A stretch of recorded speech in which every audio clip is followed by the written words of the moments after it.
আমার ভালো করে দাবাই করে দে। এই চরণের হাতে জাদু আছে বাবু, এমন করে দাবাই করে দেবো রাতে আপনি এমন ঘুমোবেন যে সকালে ঘুম ভাঙতেই চাই। বেশি লেকচার না মেরে কাজ কর, বুঝলি? দেখুন বাবু এই চরণের হাতের জাদু।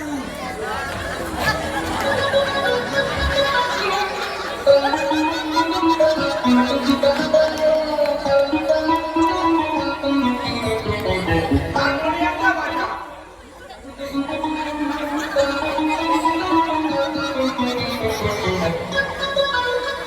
দেখি তবলাটা বাজা।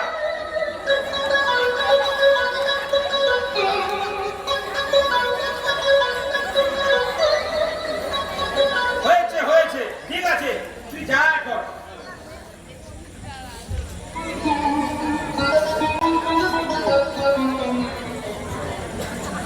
খগেন মুর্মু,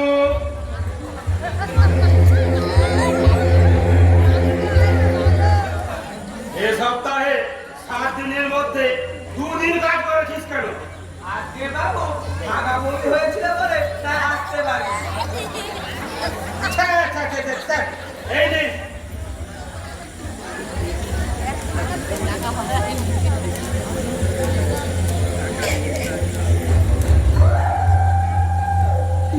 $200। যা এখান থেকে যা।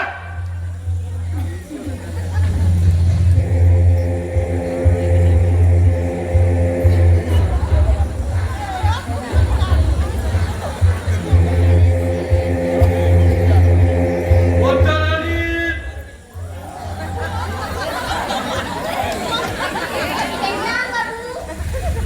7 দিনের মধ্যে 4 দিন কাজে এই সিস্টেম।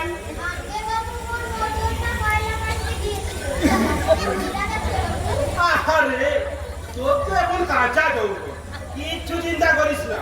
এই কার্তিক আছে তোর যৌবনে সব জ্বালা মিটিয়ে দেবে। এই নে 400 টাকার বদলে 700 টাকা।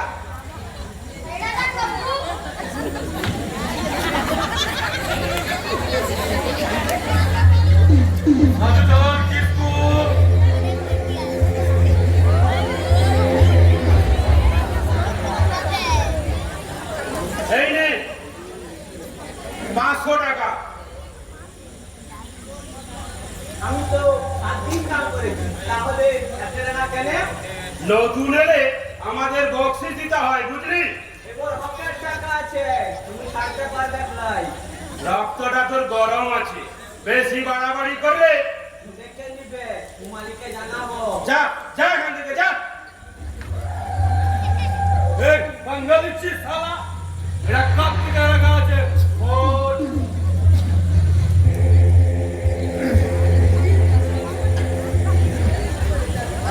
দেখো দাদা, এবার মোটামুটি সব টাকা আদায় হলেও রতন মাসুর কাছে টাকা আদায় করা গেল না। কেন গেল না? ওর ছেলেকে পড়াতে গিয়ে অনেক টাকা খরচ হয়ে গেছে, তাই একটু সময় লাগবে। না না, আমি সময় টময় দিতে পারবো না, আমার টাকা চাই। কিন্তু দাদা, ও বললো ও নাকি আপনার আত্মীয় হয়। ব্যবসার সঙ্গে আমি আত্মীয়কে জড়াতে চাই না, তাছাড়া ও আমার কোনো আত্মীয় না, আমার স্ত্রীর কোন সম্পর্কের আত্মীয়। তাহলে আমরা কি করব? জোর করে টাকা আদায় করবি, না দিতে পারলে দামি কোনো জিনিস তুলে নিয়ে আসবি। ঠিক আছে দাদা। বুঝলি গণেশ, ব্যবসার সঙ্গে আত্মীয়কে জড়িয়ে ফেলতে চলে না। ব্যবসা হচ্ছে টাকা পয়সা লেনদেনের ব্যাপার, এখানে আত্মীয় টাত্মীয় কিছু হয় না।